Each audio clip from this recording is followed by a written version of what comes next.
Welcome to Local Edition. I'm Bella Shaw. Elections determine the will of the people, and so the will of the people was that Oxnard Councilman Bryan MacDonald would enter his third term. Congratulations. Thank you so much, and I'm just so happy that the people have the faith in what I've done and what they believe I can do to elect me and allow me to serve a third term, because you do this for the betterment of your community, not for self-aggrandizement or anything else, but just to make this world a better place, and this is the one little thing I can do to contribute to that. Hopefully it was a smooth election. It was for me.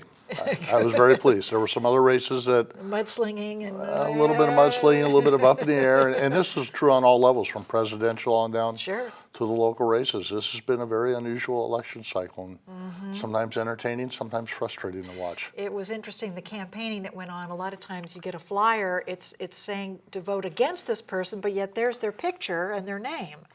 You know, so it's kind of turned where you used to say vote for this person, now it's vote against this person. Exactly. Sometimes we refer to those as quote-unquote hit pieces, but I've always been kind of the temperament of you make yourself look good by your accomplishments and what you've done as a human being, as opposed to trying to destroy someone else to make you look good. And I just have trouble with that philosophy. So. Must be your background. Now, you come from a law enforcement background for 30 years. Spent 30 years with the Oxnard Police Department here in this city and retired. And after about 2 weeks, my wife said I couldn't hang around the house all day. I had to find something to do, so I got into politics. And, you know, and I'm having a blast. I'm loving it every day. Yeah, that gives you a unique perspective because you've had a firsthand account of some of the problem areas, you know, in Oxnard as law enforcement. And coming from the working side to the political side, you go from being a person who goes out and does things to a person who now has a dream, a vision, an idea for your community, and then you rely on the other people, the staff, to help you attain that dream or implement it or put it in place, whatever you want to call it. So we go from real clear definitions to kind of fuzzy definitions of here's what I'd like to see, and then you rely on the experts to try and help you put that together and make it a reality. Well, let's talk about one of the things that did pass this election, which is going to be new to California and Oxnard, is the marijuana law. Now, you must have some feelings about that with your law background, your I do, background. and there's a couple caveats here. One, I'm a product of the 50s, early 60s, and the marijuana that was present when I was growing up is not the marijuana that's present today. The marijuana of today is much more cultured, much higher content of THC, and I can't pronounce the word, but it's the active ingredient of the drug. And it's just dynamically different. And, you know, I have people that actually farm marijuana plants and breed it and crossbreed it to get better strains of it and better strengths of it. That wasn't present in the 50s and 60s. The other dynamic is that in terms of things that affect the person, most things we have quantifiable tests for. Alcohol, if you're at a particular level, you're presumed to be under the influence. Yes. Marijuana, there is no quantifiable test. There's a test that will tell you if marijuana is present in the blood, but there's no set standard as to when you reach this point, you're under the influence or presumed to be under the influence.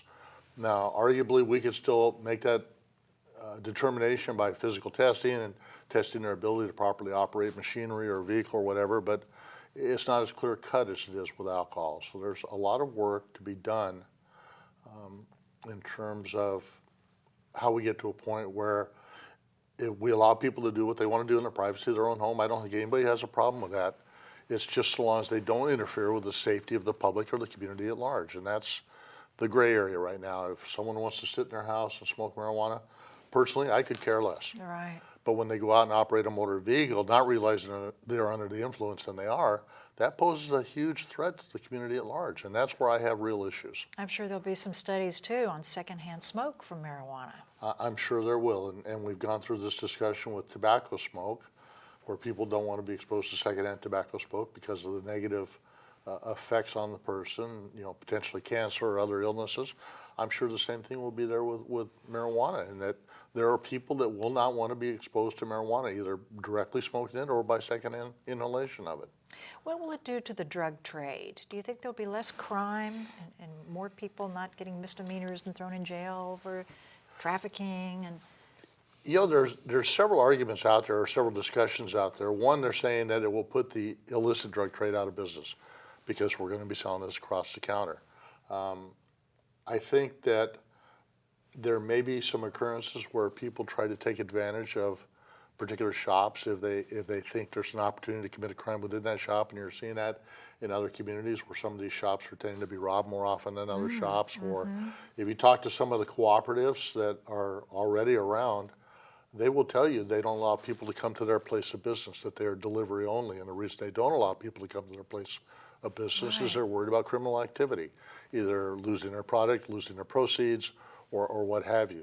So for that reason, they only make it a very controlled delivery type of service to avoid those types of issues. But when a business opens up in any area, after a while, people tend to learn where they're at, and that may create problems for them. So it might have a downside. Yeah, and this happens in all types of business. Check cashing places, a lot of times you'll see what they call a man door, which is a secondary door internally. You see this in jewelry stores too, where people come in, the first door locks, then the second door opens up and allows them access to keep other people from coming in. So it's not going to be just in the marijuana dispensary. You're seeing this as part of our society, and it's sad that we have to do things like that to protect ourselves. And typically the criminal element is a very, very small element of your community. Even these vapor cigarettes, you know, I guess a lot of people could be smoking marijuana now and just going out in public with the vapor. They could put almost anything in there imaginable. And I was, on the way out here this morning, I was driving down the freeway, and the young lady in the car next to me was vaping, and she had all the windows rolled up in her car. And when she was exhaling, the whole interior of the car would fill up with a vapor and a steam, a mist. And for probably not a long period of time, but a small amount of time, she was unable to see in front of her. I presume she's unable to see in front of her. So what happens if, and on the 101 freeway between Camarillo and Oxnard, it's not unusual to hit stop and go traffic. What happens if she exhales and loses her vision for just 5 seconds, and then when it comes back, there's a car stopped in front of her. And maybe she's engaging in a perfectly legal activity, yet it has a negative effect on others around her.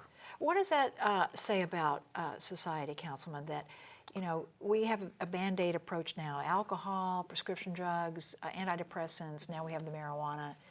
We're really not even communicating. We don't know who we're communicating with, is my point. They could be on something.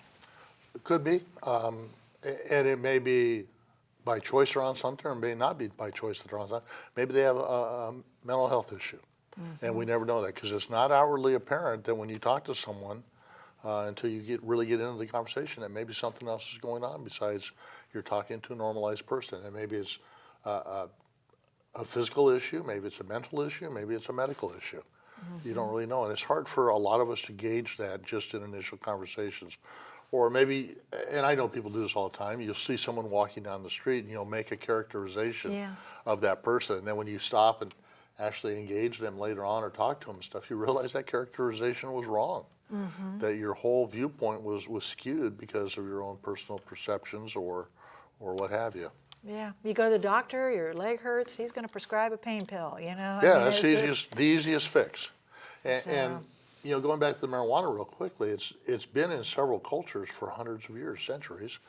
And there are cultures that have used marijuana for years and years and years. Now take the plant material and put it into rubbing alcohol, let it soak, and then they will take that rubbing alcohol and use it as a topical analgesic to solve pain for arthritis, knee pains, or whatever. It's very common in a lot of cultures. Medicinally, it's been used forever. And so we're just catching up to particular, like, different cultures. Like, as I said, other cultures have been doing this for hundreds of years. Yeah.